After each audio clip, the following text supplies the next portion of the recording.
A ver, si digo la palabra tantra, ¿qué es lo primero que se nos viene a la cabeza? Seguramente una idea muy concreta. Pero, ¿y si esa idea fuera solo una pequeña pieza de un puzzle gigantesco y milenario? Pues hoy vamos a hacer justo eso. Vamos a explorar el tantra más allá de los mitos para descubrir su verdadera historia. Venga, vamos directos al grano, a la pregunta del millón que seguro que todo el mundo se hace. ¿Es el tantra simplemente una práctica sexual?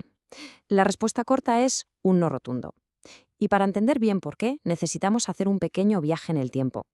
Así que empezamos por el principio, con un viaje a sus orígenes, para descubrir de dónde viene todo esto realmente. Lo primero que impresiona, de verdad, es su antigüedad. No estamos hablando de una moda pasajera. Hay indicios que lo sitúan, ojo, en la civilización del Valle del Indo, en el tercer milenio antes de nuestra era. Los textos que hoy consideramos la base de todo esto aparecieron mucho después, entre los siglos VII y X, y su llegada a Occidente, bueno, eso es de hace nada, del siglo XX. Esto nos da una perspectiva de la increíble profundidad histórica que tiene. Y otro punto clave, es un error pensar en el Tantra como una sola cosa, un bloque único. Para nada. Se desarrolló dentro de corrientes espirituales enormes como el hinduismo y el budismo, y de ahí salieron cosas como el shivaísmo de Kashmira, el budismo tántrico tibetano o las tradiciones Sakta, cada una con sus propios matices. Es todo un universo de filosofías, no una doctrina única y cerrada. Bien, ya tenemos el contexto. Ahora metámonos en su filosofía, en la que llaman la senda de la transformación. Y aquí es donde encontramos una diferencia, vamos, fundamental. Muchas tradiciones espirituales, las ascéticas, proponen renunciar al mundo, al cuerpo, para poder alcanzar la iluminación. Pues bien, el Tantra hace justo lo contrario. Abraza la totalidad de la experiencia humana.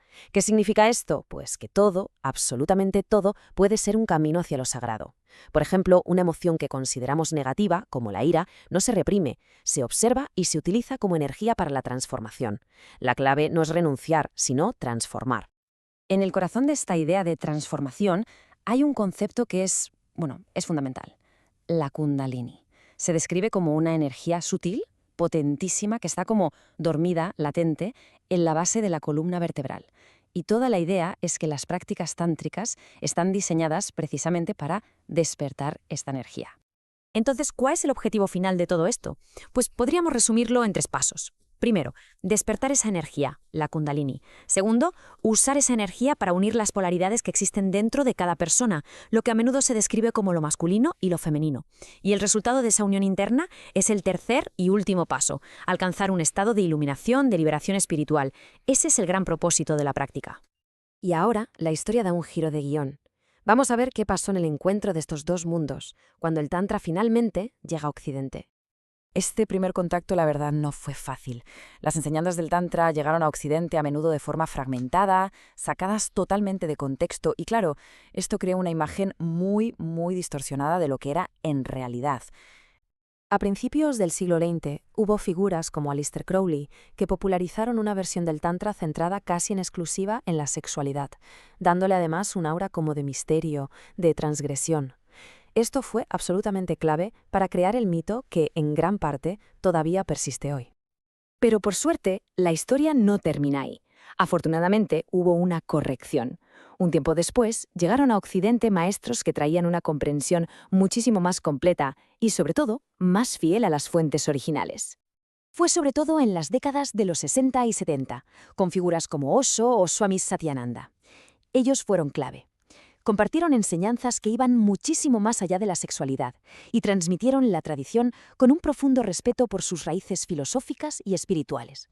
Y todo esto nos lleva al presente. ¿Cómo se manifiesta el Tantra en el mundo de hoy? Hoy en día, lo más probable es que oigamos hablar de neotantra. ¿Y qué es esto? Pues básicamente es una evolución occidental, una adaptación moderna que fusiona elementos del tantra más tradicional, tanto indio como tibetano, con herramientas muy contemporáneas como el desarrollo personal o la sexología. El neotantra actual se mueve en un equilibrio un poco delicado. Por un lado, integra herramientas modernas muy interesantes, pero por otro, se enfrenta a un riesgo muy real: la comercialización. El reto, al final, está en saber distinguir las propuestas serias, las que buscan transmitir esta sabiduría de forma ética, de aquellas que simplemente simplifican el mensaje para venderlo mejor. Y aquí reside el verdadero meollo de la cuestión para quienes lo practican o lo enseñan hoy en día: cómo adaptar esta sabiduría ancestral a nuestro mundo moderno sin que pierda su esencia, manteniendo siempre un profundo respeto por su increíble legado. Todo esto nos deja con una pregunta final para reflexionar. ¿Puede una sabiduría tan antigua transformar de verdad nuestro presente? Quizás la respuesta no está en el Tantra en sí, sino en la manera en que nos acercamos a él. Gracias por habernos acompañado en esta exploración.